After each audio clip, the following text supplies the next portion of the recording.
LE accent aigu TE accent aigu de Jean-Luc Lemoine. L'été, je me consacre totalement à mes enfants et ma compagne. 1. Pour LE accent aigu TE accent aigu, Gala.fr vous propose un grand rendez-vous inédit. Jusqu'au 18 août, chaque jour, une personnalité répond à notre questionnaire estival. Aujourd'hui, c'est l'humoriste Jean-Luc Lemoine qui prend la plume. C'est LE accent aigu TE accent aigu.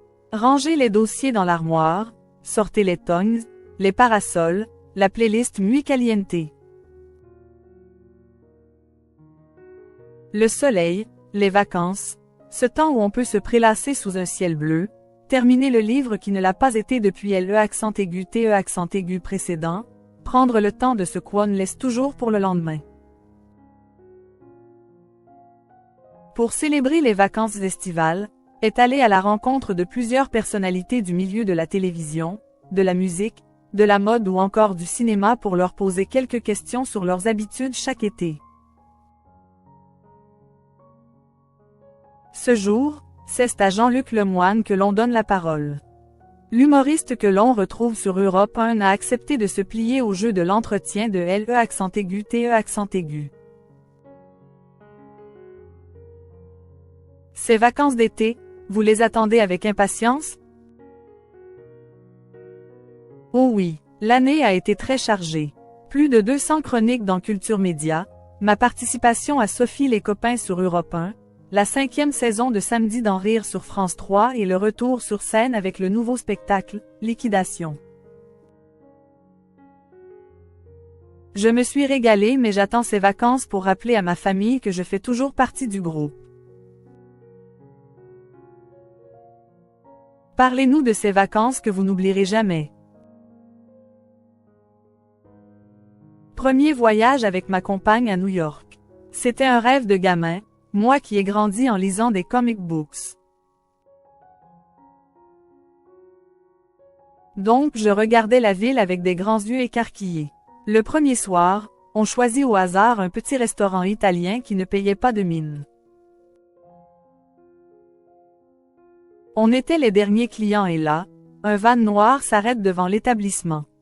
Et Al Pacino en descend pour venir dîner dans le resto. Premier soir, je me suis dit que l'Office du tourisme était quand même très au point pour satisfaire les étrangers. Êtes-vous plutôt du genre à partir en famille, entre amis ou avec votre moitié, vos enfants? L'été, c'est vraiment le moment où je me consacre totalement à mes enfants et ma compagne. Ça ne m'empêche pas de voir occasionnellement des amis mais l'idée, c'est toujours de retrouver tous les quatre. Je profite, tant que mes enfants ont encore envie de partir en vacances avec leurs parents. Quelle est l'odeur, le parfum ou la boisson qui vous fait voyager immédiatement? Le durian, fruit asiatique à l'odeur très particulière. Et plus globalement l'ambiance de la street food asiatique. Vous souvenez-vous de votre premier amour d'été? Oui, c'était en colonie de vacances à Lézardrieux, dans les Côtes-d'Armor. J'avais 10 ans et demi, elle en avait 13. Elle s'appelait Nathalie. Pour l'été, quel est votre plat préféré? Tout ce qui se grille. Je m'improvise grand maître du barbecue ou de la plancha. Je ne suis pas très bon mais ça m'apaise. Et la destination idéale pour tout oublier? Là où je suis assez loin pour être obligé de changer provisoirement la carte SIM de mon téléphone. En parlant de plats, quel est le resto dans lequel vous me ramèneriez cet été? Marius, à Pornic. Pour le plaisir des papilles, pour le cadre, pour l'équipe et pour la philosophie du lieu. Fier d'en être le parrain. Quelle est votre bande-son de l'été? Très éclectique. Mes enfants se moquent un peu de moi car je suis toujours à la recherche de covers improbables. Sinon du rock, de la pop des années 80 et de la variété française.